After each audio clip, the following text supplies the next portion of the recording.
Hoy nos acompaña nuevamente en el Tesoro de la Isla el padre Ramiro Sáenz, sacerdote de la diócesis de San Rafael Mendoza. Un último libro interesante, muy lindo, consagrado al cura Brochero, a su tiempo histórico tan complejo y a su semblanza espiritual. Hicimos ya un primer diálogo donde el padre Ramiro nos comentó un poco acerca de la época en la cual vivió Brochero, muy complicada, muy dividida la Argentina estaba, como también lo está hoy, y hoy vamos a continuar un poco hablando sobre la semblanza espiritual de este santo argentino, que es uno de los pocos santos que tiene la Argentina, y que es grande, y que es un hombre realmente grande. Así que bueno, Ramiro, gracias por atendernos, por este encuentro. Así que, si te parece, para los que no vieron la primera parte, un poco resumí las tensiones de la época y cómo Brochero un poco es un hombre, una figura superadora de esas tensiones, ¿no? Me parece a mí. Te escuchamos con atención, queremos aprender, dale. Ok, bueno.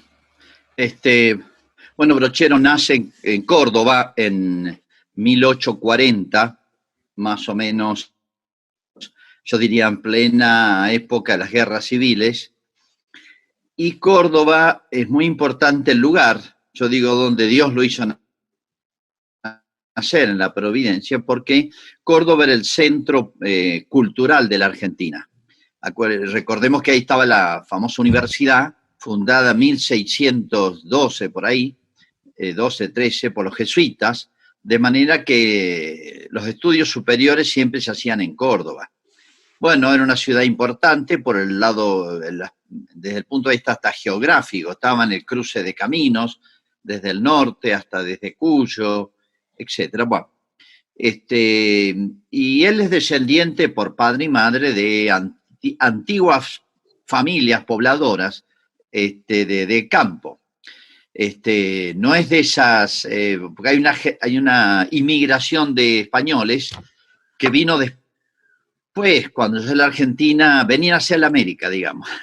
Cuando ya la Argentina producía trigo, había manera de exportarlo, cueros, barcos frigoríficos, etcétera. Es de las primeras generaciones, de los que iban al campo y arriesgaban la vida.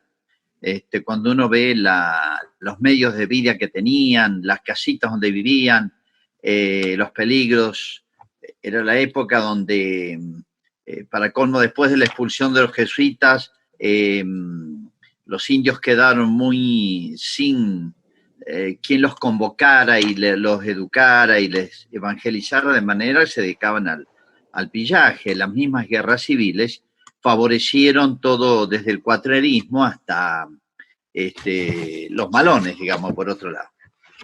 Así que bueno, una familia, digamos, curtida con el aire de campo, muy nuestra, por así decir. Bueno, Brochero siente su vocación de pequeño, se forma con los jesuitas, que los trae Rosas de nuevo,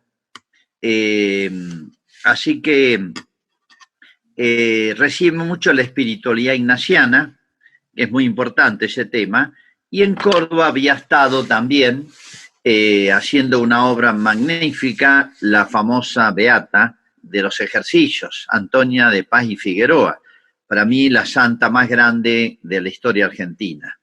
Tendría que estar canonizada hace 100 años.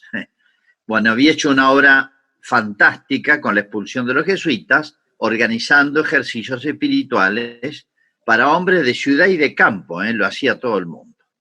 Bueno, al cura lo mandan tras la sierra, del otro lado de las sierras de Córdoba. El que conoce la zona sabe lo pintoresco que es esa zona, hasta diría fértil, rica, hermosa para vivir por toda la geografía, las condiciones, ¿no?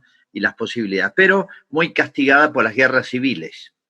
De manera que la familia disuelta y todos los vicios que trae la consecuencia de las guerras, ¿no? Desde rencores hasta la gente escapando a la justicia, dedicado al cuatrerismo, bueno, la economía un desastre, pobreza, enfrentamientos familiares, bueno.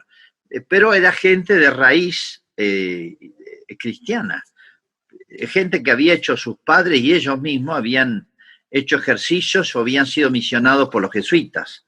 Es la zona de las estancias jesuíticas incluso. Bueno, es la zona de Brochero donde le toca en suerte recuperar, elevar espiritualmente, moralmente y, por así decir, humana y económicamente esa población de Tras la Sierra. De manera que él, sin oponer lo espiritual a lo material y temporal, él se dedica a todo. Es verdad, es un hombre que tiene talentos naturales, es un gran organizador, una voluntad de hierro, no había obstáculos para Brochero, lo que se proponía lo conseguía, un hombre, un alma sacerdotal, se puede decir, lo tenía pegado en el alma, de manera que todo lo que él hacía tenía un sentido último, trascendente, espiritual, de manera que nadie confundía las cosas, no era un promotor social, famoso, que no, para él era todo muy claro.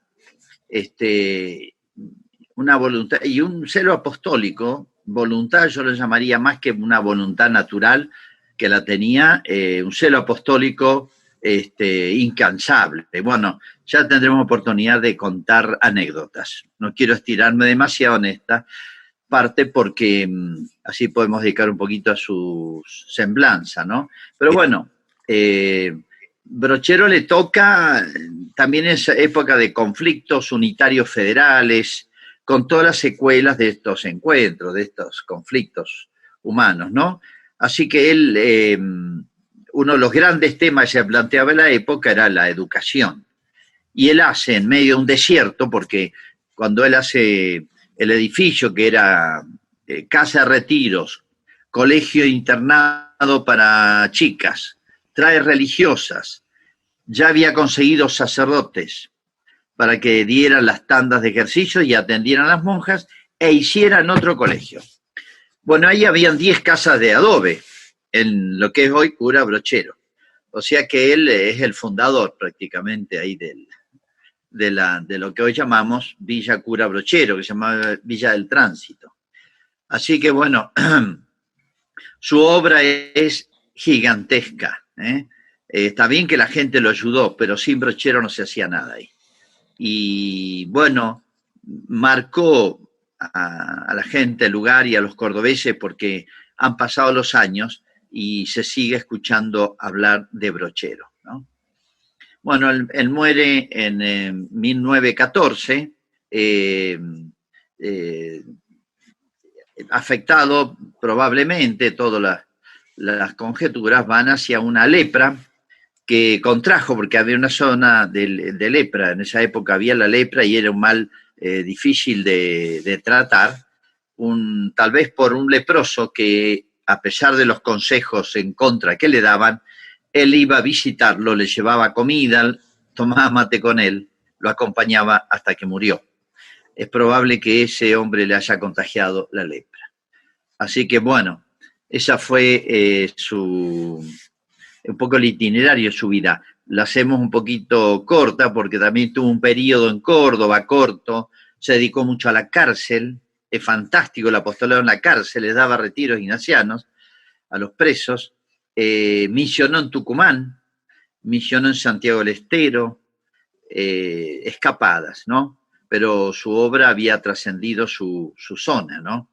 Y se hablaba de él en los diarios de Buenos Aires, porque él... ¿Cómo? No, disculpa, cuando mencionaste el leproso, me quedó la idea de que mientras que todo el mundo se aparta y huye de los leprosos, Brocheros va a su encuentro. Sí. Es impresionante. Exactamente, le huían a los leprosos, hasta claro, la familia. Naturalmente. Sí. Me hace acordar, cambiando las circunstancias, al padre Damián, que te acordás en la isla de los leprosos. Obviamente es otra historia. Molokai, pero este celo Sí, sí. apostólico realmente, Fantástico. Él se va a vivir a la isla de los leprosos. claro, estos hombres Fantástico, sí, sí. son hombres superiores, ¿no? Que tienen un amor cristiano heroico. Por eso son santos, ¿no? Exacto, exacto. Por eso Sí, son sí. santos. Disculpame, Ramiro, te interrumpí. Te seguí, por favor, sí, muy interesante. No, bueno, eso fue más o menos muy rápidamente lo que habíamos más o menos dicho vez Sí, pasada. sí. Quedamos en hacer un poquito una semblanza de él, Bien, bien, contando algunas anécdotas, dale. a ver si tenemos tiempo. Sí, Sí. sí, sí, sí. Bueno, voy a seguir un poquito el índice del libro, eh, Perfecto. ¿Cómo se más o llama el menos, libro y se para consigue el ordenar. libro? ¿Se consigue el libro? ¿Está en venta? ¿Está agotado? ¿Se consigue Sí, se en las consigue, sí, librerías? está editado en Buenos Aires, Bien, en Ediciones Gladius. bien. Tiene una librería, bueno, en este momento no sé qué está abierto y qué está cerrado, pero No, obvio, sí, creo sí. que era en la calle Mitro. Después podemos ver la Sí, dirección y bien, pasarla bien, por bien, bien, algún medio, ¿no? bien, bien. Bueno, Pero en Buenos Aires se consiguen, y en la editorial incluso. Bueno, está muy céntrico. No recuerdo exactamente la dirección, ya te la paso después. bien, Bueno, en primer lugar yo diría la espiritualidad de Brochero. Eh, Él tomó de los jesuitas algo muy jesuita. Los jesuitas eran muy, por así decir, activos en el sentido de la acción pastoral y a su vez muy, llamémosle, contemplativos. Ellos se definían contemplativos en la acción. O sea, el propio el jesuita ser de mucha actividad ordenada, organizada, por eso pudieron hacer una obra cultural tan grande, pero bueno, hacerlo todo para mayor gloria de Dios, ¿no? Pero sobre todo, San Ignacio insistía mucho a través del examen de conciencia, de mantener durante el día mucho la presencia de Dios, de manera que todo lo que hicieran sea inspirado, guiado, con un sentido espiritual sobrenatural. Bueno, esa impronta jesuítica de los ejercicios, bueno, se marcó mucho en Brochero, pero en el estilo de un párroco de la sierra, digamos. Además, los jesuitas, una de las características que tienen, y tenían los jesuitas aquellos de esa época, era una capacidad de adaptarse a los distintos medios. San Ignacio formaba un austríaco, un suizo, un alemán y lo mandaba a África, a la China, a la India, América, donde no conocía ni la lengua y tenía una capacidad de adaptación y de encarnar el evangelio, por así decir, fantástico, ¿no? Por eso los jesuitas, por más que venían de Europa, y a veces jesuitas de alta cultura, supieron ganarse el corazón y adaptarse a los medios más diversos, desde la China hasta, diría, hasta nuestros indígenas acá de Chile, los araucanos famosos, o acá en la Argentina, los guaraníes, totalmente otro mundo, ¿no? Otra cultura, todo más. Brochero tuvo una capacidad genial de adaptación, ¿no? Y yo diría es otra de las características de su espiritualidad, ¿no? Él tenía genio propio, digamos. Vos decías, ¿a quién le copió Brochero? Viste que a veces hay santos gemelos, o muy en una línea, franciscanos, dominicos. ¿A quién se parece Brochero? No le encuentro un parecido porque era tan inédito el ámbito que le tocó a él, tan original, tan distinto, tan propio, pero él supo hacerse entender y entender a su gente de una manera fantástica, si jugaran de memoria, digamos. Bueno, eso se explica por dones naturales, pero también y sobre todo por dones sobrenaturales, ¿no? Bueno, por así decir, la espiritualidad, ¿no? Y él incorporó a la tarea del cura párroco algo que era muy propio de órdenes religiosas, como eran los ejercicios. Muchos creían que era una especie de propiedad de los jesuitas. No, el cura lo adoptó y lo hizo su instrumento apostólico más importante, porque no solamente daba ejercicios, en los ejercicios se daba catecismo, se enseñaban muchas cosas, ¿no? Y a su vez, tanto se propagó que con el tiempo, en al menos 3 o 4 parroquias de Córdoba, se hicieron casas de retiros y Bien. los curas quisieron imitar a Brochero. Qué No lindo. sé qué suerte tuvieron, pero Bueno, pero lo su intentaron, ejemplo cundió mucho. claro, Pero veían la maravilla que había hecho Brochero, ¿no? claro. Bueno, otro aspecto es, diría, la perdurabilidad de su obra. Una persona se ve lo que deja 30, 50, 100 años después, ¿no? No en el momento, sino la herencia. Bueno, cuento una anécdota nomás. Cuando yo me ordené, fui a la Catedral de Mendoza y el sacristán, el que atendía y la puerta, barría un poco, ponía la alfombra para los casamientos, era un cordobés de la zona de Brochero. Todos los años en vacaciones hacía retiro. Entonces, pero no es que fuera tan piadoso. Hacía el retiro y venía entusiasmado y después se le iba un poco. Pero bueno, yo le pregunté un día, ¿por qué hace retiro vos? Porque me sonaba un poquito, no sé si decir, no condecía lo que él era habitualmente en la ciudad. Y me dice, porque a mi abuelo se lo enseñó Brochero. Qué bien, Brochero le había enseñado a su abuelo que había que hacer retiro todos los años. claro, La claro, marca en 100 años después, digamos. Y claro. uno va atrás la sierra, yo he ido casi diría cientos de veces, desde que entré al seminario y después he ido todos los años casi, he podido hablar. Yo alcancé a hablar con ya era más, tenía 80 y pico, la chica que le llevaba la comida a Brochero cuando estaba ya leproso y al morir. Y me contó todos los detalles de cómo le llevaba todo, ¿no? Así que yo conocí gente que lo conoció a Brochero, Mira, o que lo conoció a través de sus padres, muy de cerca. Bueno, yo diría, Brochero está como vivo en la zona, a claro, pesar de que no han habido sucesores a la altura de Brochero. claro. No es fácil ponerse a la altura de él y no hubo quien continuara su obra, digamos, que pudiera sustituirlo a él. Pero a ver, No era fácil. déjame que te diga mi opinión. Hay hoy muchos pequeños brocheros que dan retiros. Vos, por ejemplo, ¿cuántos retiros, ejercicios espirituales predicaste en tu vida? Bueno, 150, Bu- 200 más o Bueno, menos. bueno, y tus amigos Bueno, sí, sacerdotes, tus yo amigos soy como el sacerdotes. sacristán de Brochero. Bueno, está muy bien, Sí, pero hay muchos.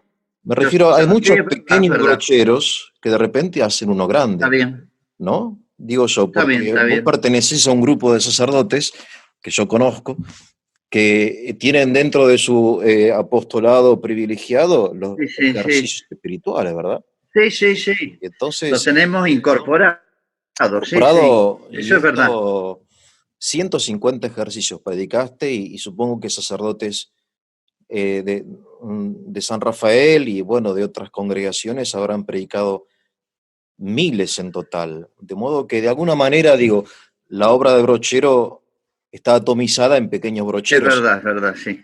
Es una imaginación mía, ¿no? Disculpame, Ramiro, quizá no estés de No, acuerdo, sí, sí, somos lejanos, pero exactamente. qué sé yo.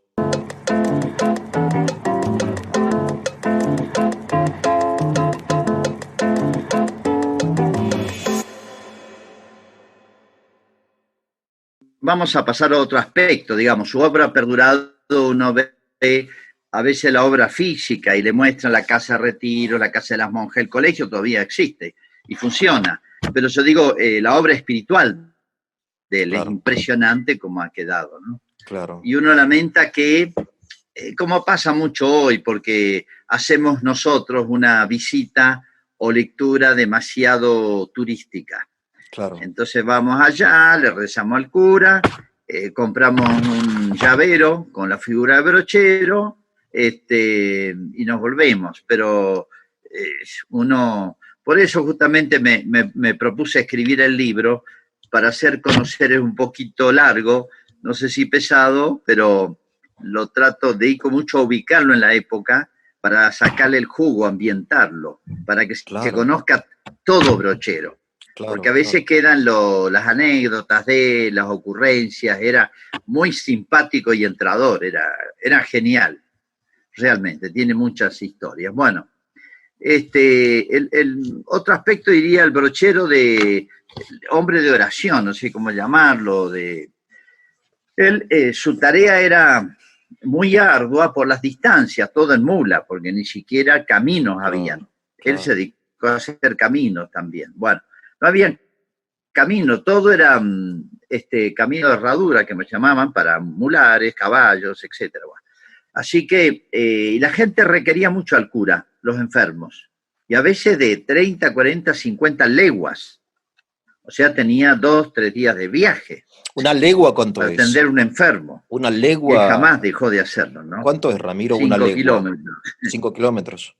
A la 5 kilómetros. Así que imagínate. Bueno, y los que siempre llevaba algún chico que lo acompañara, bueno, se peleaban por acompañarlo también. Claro. Y él siempre contaba que iba en los largos viajes, callado, rezando rosarios. Mira. Así que se rezaría no sé cuántos rosarios en el camino. Las paradas, porque bueno, no se anda todo el día, llevaba un librito, contaban los pibes que lo acompañaban, que eran los evangelios y el breviario. Claro.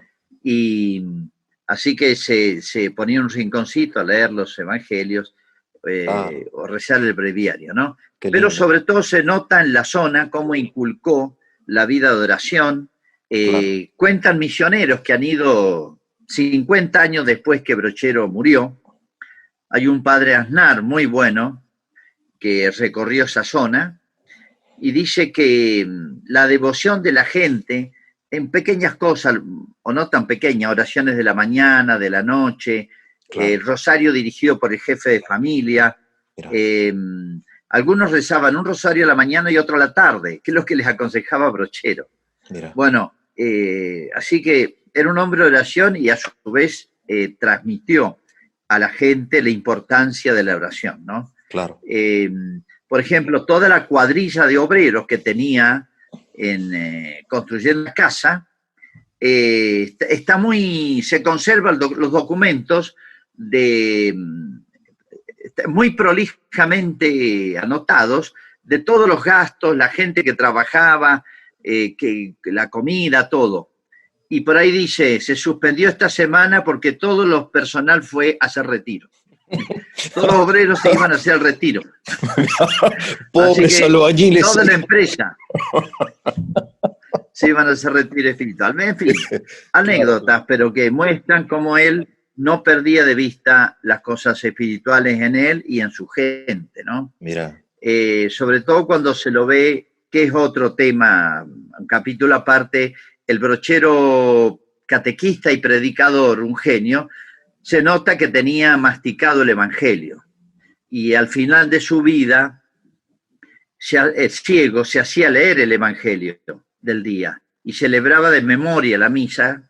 Claro. Y le pedía a las monjitas que estaban ahí que le leyeran un pedacito, y decía, bueno, ya tengo pasto para rumiar todo el día, como las vacas, como las chivas, claro, como los rumiantes, ¿no? Claro. Bueno, claro. Un hombre con una notable confianza en la providencia. Ajá. Esto es un hombre de fe nomás, ¿no? Quizá una de las cosas más impactantes de él es el celo por las almas, ¿no? Claro. Bueno, en su familia, ante todo, los hizo hacer retiro a todos sus familiares. Él tenía un sobrino nieto que cura, y él ya era viejo, veterano. y estaba en la otra punta, quedaba como lejos, como a 400 kilómetros estaba él, y se fue a verlo, en el norte de Córdoba estaba. Lo voy a ver a mi sobrino nieto, era, ¿no? El curita joven. ¿A qué vas? Le dicen. Voy a leonarlo.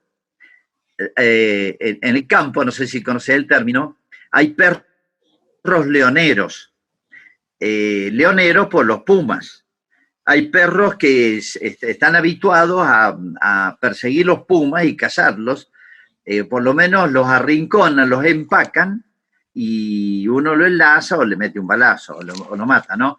Pero perros leoneros. Dice, voy a leonar a mi sobrino nieto, como diciéndolo, le voy a acostumbrar a cazar leones. Mira.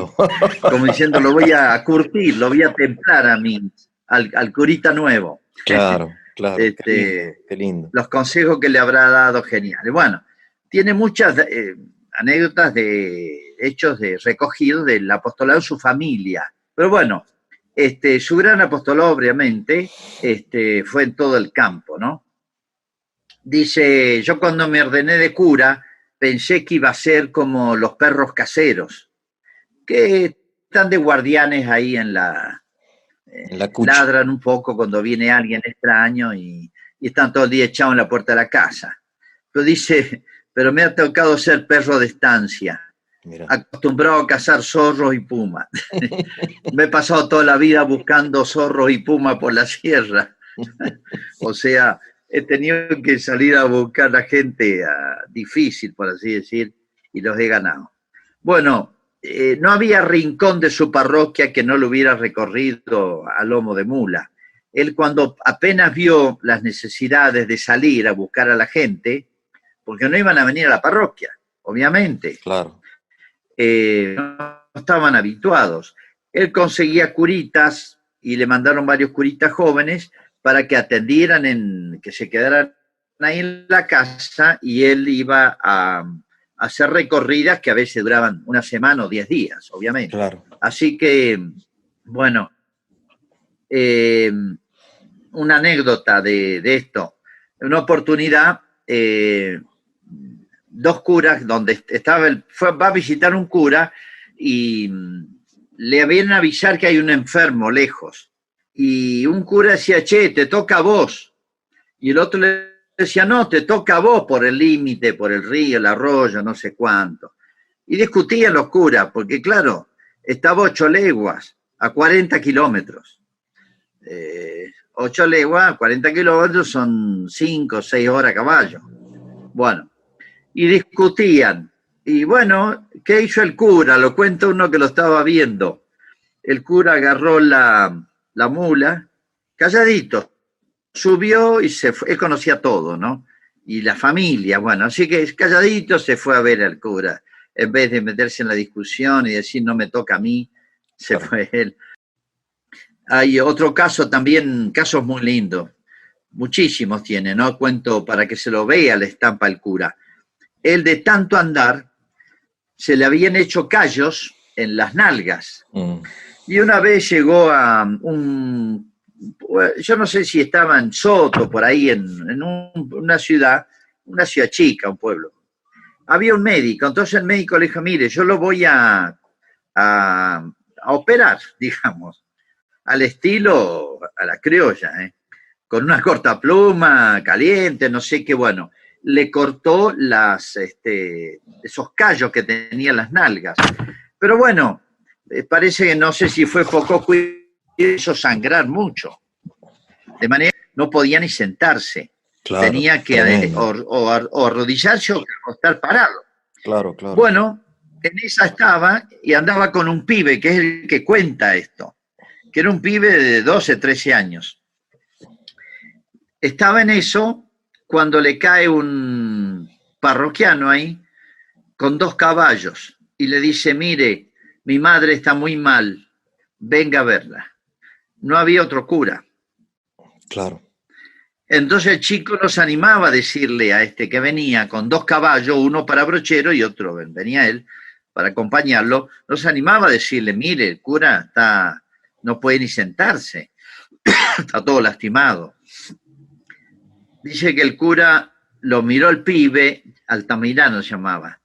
Che, Altamirano, enséñame la mula. Le enseñó la mula callado y no sabía si retarlo al cura. Dice, yo no me animaba a decirle algo al cura, ni a Claro. la persona que venía a buscarlo. Claro. Pero el caso es que, lo cuenta él, dice, subió en la mula y llegó al anochecer. Dice, yo me quedé llorando en la casa, lo Claro. cuenta él. Claro, Era un claro. chiquilín. Me quedé llorando de ver el gesto heroico del cura. Claro, claro. Ya era bastante mayor, Un martirio. Claro. sabiendo lo que le significaba montar a caballo. Entonces, es un de hacer, como dije recién, arriesgar su vida Eso no es y ofrecer teatro. grandes sacrificios por una, ¿no? Eso no es teatro, como Esto no dijiste es un vos, ¿no? promotor social, es un alma Claro, claro. realmente grande, ¿no? Bueno, otro caso que lo cuentan, que hay varios testigos de todo esto, hay mucha documentación, ¿no? Un caso impresionante también. Se había convertido una mujer en los retiros y el cura le decía, estaba juntada. Entonces le dijo, bueno, o se casa o lo deja, pero así no. Bueno, entonces la mujer al final lo dejó a la pareja, ¿no? El compañero. El compañero pues, enojado con el cura. Claro. Bueno, la cuestión es que ocurre lo siguiente. Vienen a buscarlo al cura para un enfermo grave, un hombre que lo va a acompañar. Andan horas y horas hasta que llegan al atardecer a un rancho. Dice, pase, le dice al cura el acompañante, ¿no? Bueno, el cura entra, había una velita nomás y un hombre tapado con una cobija, una frazada. Entra el cura solo y al ratito sale, esto lo cuenta el compañero, y le dice, qué lástima, no me avisaron a tiempo, está muerto. El otro se quedó pálido. Bueno, está muerto, dice, si estaba enfermo, bueno, no, le voy a contar todo, le dice. Van al muerto, le levantan la frazada y tenía un puñal en la mano. Habían organizado esa presunta atención del enfermo para que cuando el cura entrara, el tipo le iba a dar una puñalada, lo iba a matar. Que era el concubino de la mujer esta. Muerto, que estaba enojado. Claro. Y bueno, le salió mal dice que el cura le impresionó muchísimo, claro, porque lo cuenta cuando vuelve, el compañero que era el cómplice se convierte, se arrepiente, le cuenta todo a Brochero y le pide el perdón a Brochero. Claro. Lo que habíamos pensado era matarlo. Discúlpeme, bueno, tipo se convierte ahí, bueno. Así tremendo. Era esta gente, era capaz de matar, pero capaz de arrepentirse. Sí, sí, sí, sí. Sí. Y vuelve Brochero y para en una casa donde de ida les había dicho, vengo a dormir acá, le dijo. Paró ahí, y esto lo cuenta el dueño de casa, dice, lo escuché toda la noche caminar en la pieza, en un piso de madera, dice, lo sentía de al lado caminar al cura, porque dice, no pudo dormir, impresionado por el episodio que acababa de vivir, ¿no? Claro. El episodio de que lo iban a matar.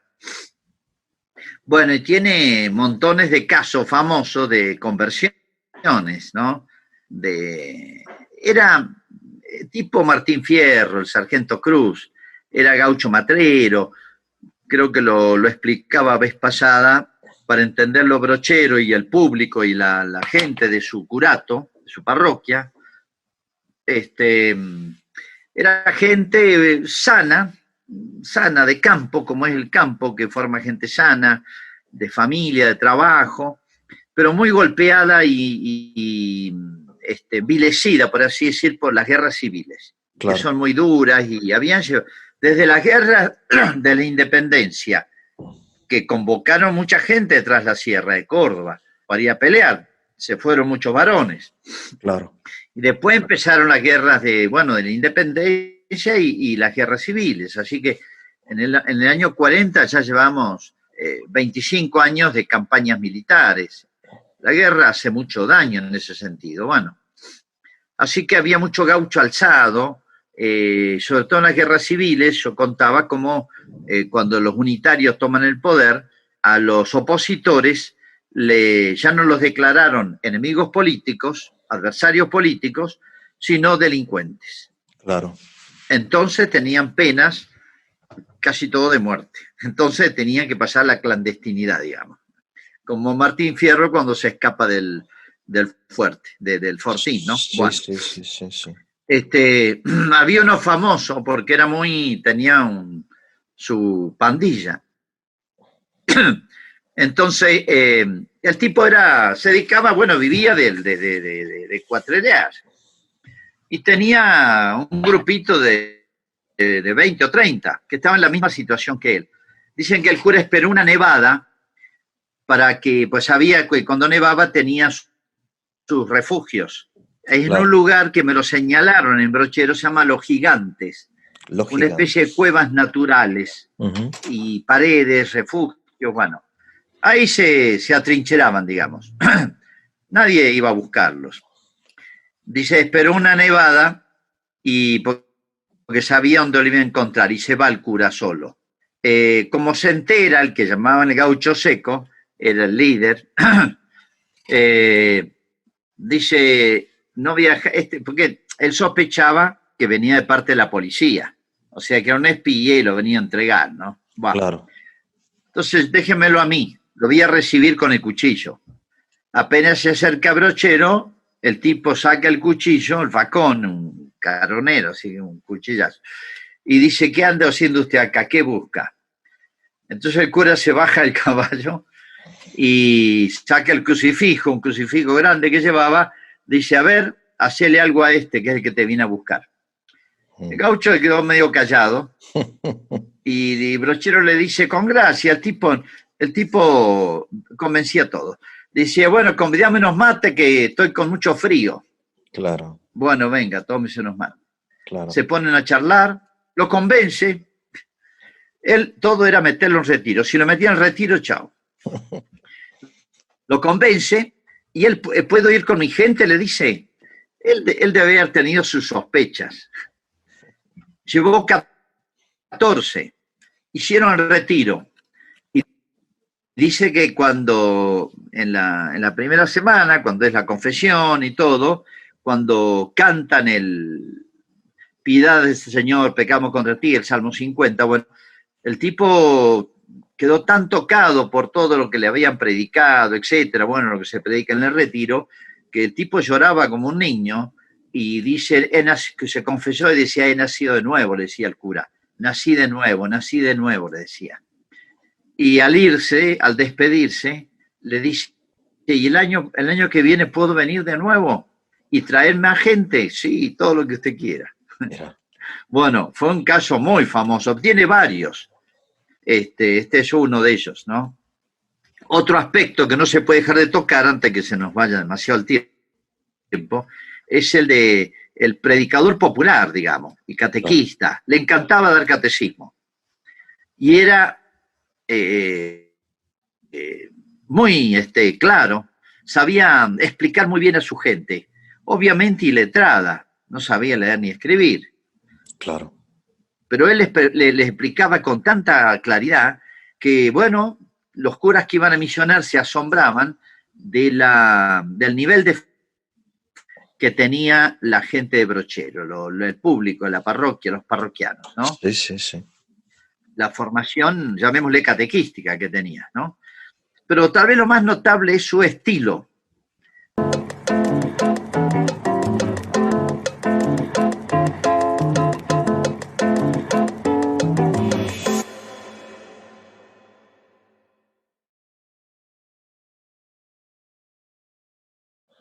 Los biógrafos de su época, porque una primera biografía la escribió un tal Cárcano, Ramón Cárcano, que fue gobernador de Córdoba varias veces, de joven, visitó el lugar y escribió una biografía de vida de él en distintas entregas en el diario. Él era un liberal, no era muy piadoso, pero lo admiraba el cura por sus cualidades humanas. Bueno, en esa época estaba muy de moda lo que podríamos llamar una predicación muy barroca, muy recargada, muy florida, con muchas introducciones y muchos latinazgos. Sí, me imagino. La gente, no sé si todos entenderían mucho. Bueno, Claro. era una predicación medio decadente, un estilo de predicación bastante decadente, ¿no? Sí. Por eso Brochero es curioso, esto es muy interesante. Hay un par de pláticas de él que son un poquito así, porque los curas escribían y leían los sermones. Se ve que eso le han enseñado a Brochero. Claro. Por eso se conservan 2 o 3. Pero él habrá arrancado con eso, cuando estaba en Córdoba, un tiempo en la catedral, 1 año y medio por ahí. Bueno, y son muy llenos de textos latinos, de frases solemnes de autores importantes. Y uno dice, este no es Brochero. Esas pláticas que se conservan, se ve que eso es lo lindo, él tomó lo que se estilaba en la época, el modo, y agarró los libros de predicación y los escribía a su modo y los leía. Pero pronto se dio cuenta, 2, 3 años después, esto no, así no va. Claro. Y él ya soltaba el papel, por así decir, pero no se conservan pláticas de él, pero se conservan sermones que gente que lo escuchó los reproducía, los contaba. Ah, mira. Y hay unas muy interesantes de un cura que fue a acompañarlo porque era una zona donde iban mucho a curarse, porque el clima de Mina Clavero y de Cura Brochero y las aguas termales de Mina Clavero eran recomendables. Hay un cura de Buenos Aires que fue a curarse, no llegó a estar 1 año, quedado con Brochero, porque dice, nunca he visto una cosa igual. Y transcribía, contaba en el diario cuando volvió a su pueblo, a su tierra, creo que era de Azul, Tandil, de por ahí, de Tandil creo que era, contaba las pláticas de Brochero para matarse de risa. Bueno, eran geniales. Así que tenemos testimonio de gente que iba a escucharlo porque nada de todo ese estilo recargado, barroco, que al final te queda poco, sino sabía traducir muy bien las verdades de la fe, de la moral, del evangelio, incluso ambientarlo a su gente.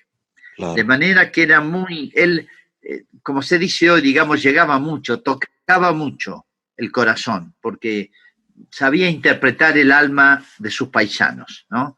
Así que los que lo visitaron, y sobre todo los que mejor expresaron, el estilo Brochero, dice, tiene un estilo propio, absolutamente inédito, solamente lo puede hacer Brochero. Dios es como los piojos, dijo una vez, ¿no? Brochero. Dios es como los piojos. Está en todas partes, pero sobre todo con los pobres, ¿no? O Dios es como la lluvia que moja a todos. Yo utilizaba cosas de muy evangélico también, digamos, muy como mucha parábola, mucha imagen de... Qué lindo eso, ¿no? Es todo un estilo, claro. Es un estilo. Te escucho, Ramiro, discúlpame. Sí, otro aspecto, pues son estas pequeñas historias o anécdotas reflejan un poquito más en vivo a Brochero, ¿no? Yo diría su espíritu apostólico y su creatividad. Claro. Por ejemplo, esto lo hizo sobre todo apenas llegó, me parece, los primeros años.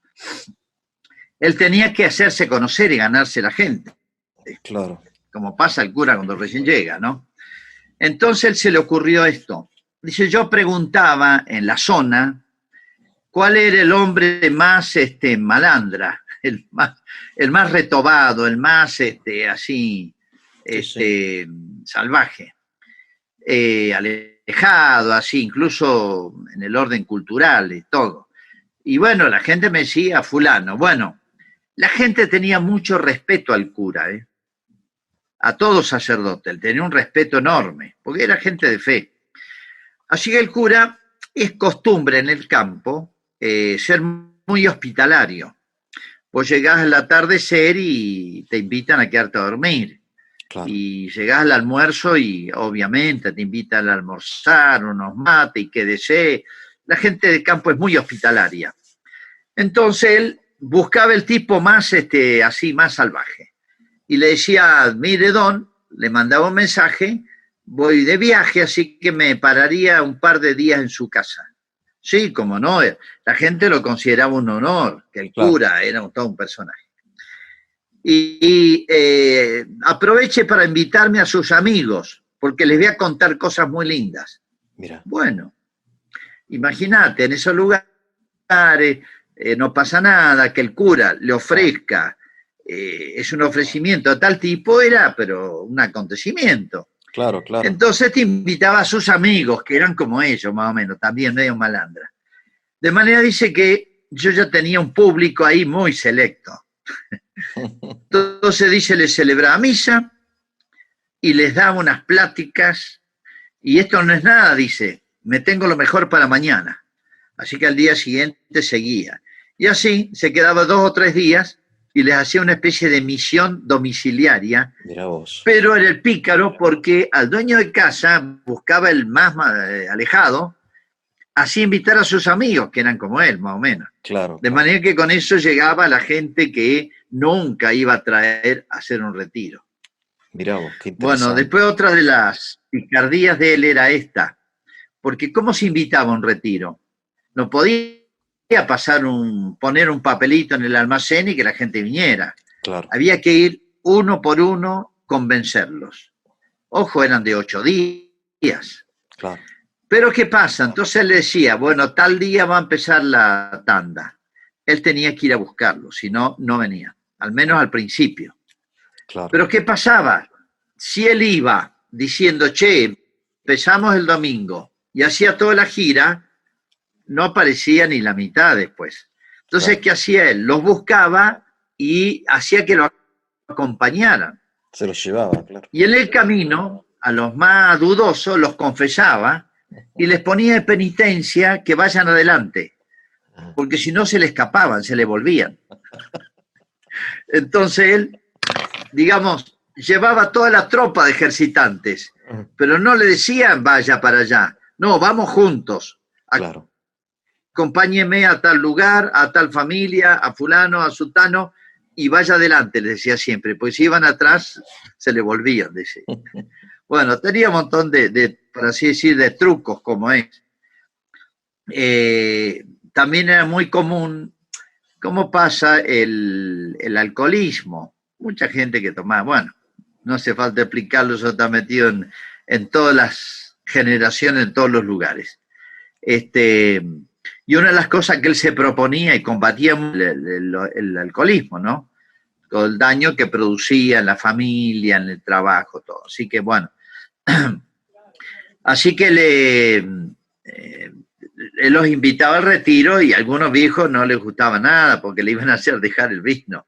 Claro. Entonces no le gustaba. Entonces él, ¿qué es lo que hacía? Hacía una especie de trampa. Le decía, mire, él le gustaban mucho los dulces.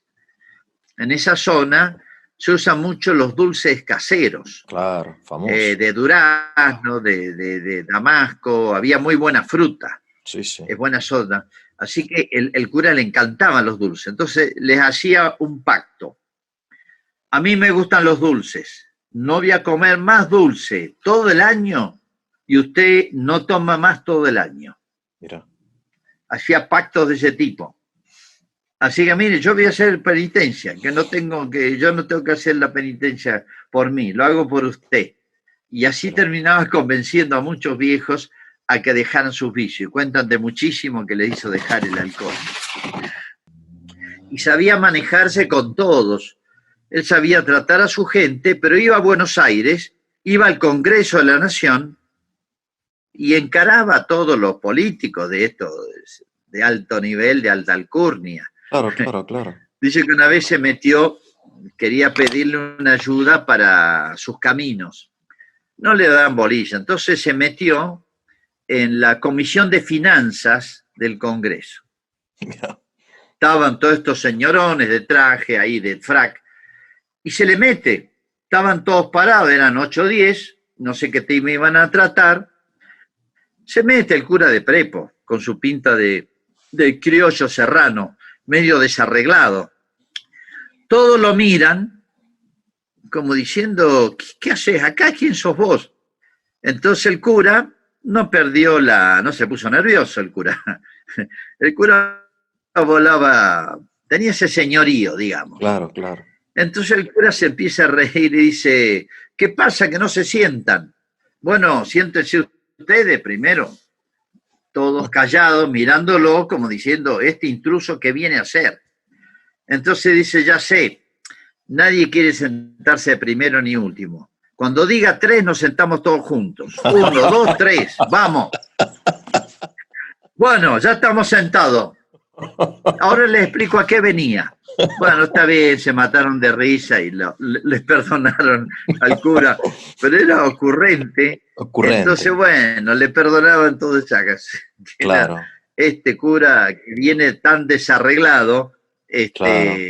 toda esta gente muy bien trajeada y en el Congreso de la Nación. Bueno, claro, claro. Era un cura muy, una capacidad enorme de trato, de simpático, digamos, amistoso. Él valoraba tanto la amistad. Se conocen algunos pedazos de discursos de él a sus grandes amigos por bodas de oro, etcétera, o homenajes así. Era un hombre de mucha calidez humana, digamos. Muy afectivo, muy noble en la amistad. Claro. Cuento algún caso para pintarlo nomás. Se nos ha pasado la hora ya. No, dale. Él era amigo de Juárez Celman. De Juárez Celman. Él era amigo de Juárez Celman, era concuñado de Roca, casado con 2 hermanas cordobesas. Es todo un tema su amistad con Juárez Celman, porque Juárez Celman era un liberal que sacó leyes bastante anticlericales, anticristianas, ¿no? Hasta dicen que era de la masonería, no sé. Pero bueno, él siguió el programa liberal. Pero habían sido compañeros de colegio. Y Juárez Celman a Brochero lo veneraba. Y Brochero lo quería mucho. Y la esposa de Juárez Celman era muy buena mujer, buena cristiana. Y en Buenos Aires había un cuarto de Brochero. Juárez Celman fue presidente de la Nación. Sí. Terminó mal su mandato, terminó en una revolución directamente, en el 90. Pero bueno, el tema es este. Muchos se preguntan qué amistad rara, por qué eran tan distintos. El cura le decía cosas muy duras a Juárez Celman y Juárez Celman le escuchaba todo. Pero la relación con Brochero debe ser esta. Juárez Celman quedó huérfano a los 3 años, murió su padre. La mamá lo mandó a un colegio interno donde estaba Brochero. Era un poco más chico que él. Y a los pocos años, en una epidemia muy grande que hubo en Córdoba, murió la mamá. Entonces Brochero, yo pienso que él se sentía como el hermano mayor de Juárez Celman. Mira. Por eso lo protegía, lo recomendaba. Me parece que había una relación humana, sí, muy de vínculos muy afectivos, más allá de que pensaban distinto, ¿no? Y el influjo de Juárez Celman como presidente venía de otros lados, ¿no? Claro. Y hay una carta que le escribe Brochero cuando Juárez Celman cae en desgracia. Roca, su concuñado, que lo promovió para que sea presidente de la República, le escribe una carta durísima, como diciendo, le pone unos términos muy duros. Se peleó con su concuñado Roca y nunca más se reconcilió. Roca lo trató durísimo a Celman. Y quedó muy solo Juárez Celman, porque por su mal gobierno, el partido, digamos, había perdido la presidencia. Claro. Quedó muy mal posicionado. Y hay una carta de Brochero muy linda, muy noble. No se mete en las ideas políticas de Juárez Selman, ni el programa económico, ni nada de eso, ¿no? Eso le hablaría en particular en algunos puntos. Pero le manda una carta diciéndole, acá tenés un amigo, hay que ser amigo en la desgracia, etcétera. Bueno, son 4 líneas, pero demuestra que lo tenía presente en la desgracia, porque cuando Claro. Selman era presidente, bueno, te llenas de amigos. Claro. Y de cercanos, pero cuando está en la desgracia te quedas solo. Te quedas solo. Juárez Selman quedó muy solo y muy desacreditado, se puede decir. Así que bueno, ahí se mostró toda su nobleza de amigo, se puede decir, ¿no? Muy humilde también.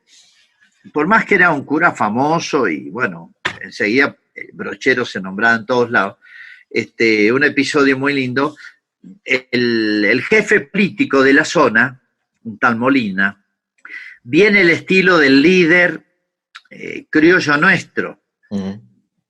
Ahí está el doctor, como decía, muy así caudillo, líder político caudillo, era como el intendente del lugar, digamos, ¿no? Sí. Bueno, Brochero lo va a visitar y obviamente con la intención en algún momento de invitarlo al retiro. Pero bueno, el hombre discuten y discuten muy duro. Y parece que ambos se dijeron palabras muy duras. El hombre era un poco anticlerical también, que era la moda de la época, bien de la gente más culta, Claro. Tener esa visión muy peyorativa y despectiva de la iglesia, como que la iglesia se mete demasiado en la vida política. Bien. Bueno, se fueron mal. Al día siguiente cae Brochero a la casa, golpea las manos, como eran las casas de campo, ¿no? Pase, ¿quién es Brochero? El cura, pase. ¿Qué quiere?, le dice. Brochero se arrodilla delante de Molina y dice, vengo a pedirle perdón porque tuve palabras muy duras con usted. Mira. Y entre cristianos no puede pasar eso. Vengo a que me perdone. El tipo quedó desacomodado. Claro. No, pero cura, ¿cómo se va a arrodillar usted delante mío? Párese, por favor, qué sé yo. Bueno, siguió la charla. Fue uno de los mejores amigos de toda la vida. Hacía retiros todos los años y él tuvo muchísimas veces el mismo cargo de jefe político y administrativo de la zona, y es de los que más lo ayudó y le consiguió cosas para la casa de retiros. Pero el cura no tuvo ningún problema en arrodillarse delante de él y pedirle perdón, porque se le había ido un poquito la mano en la conversación, ¿no?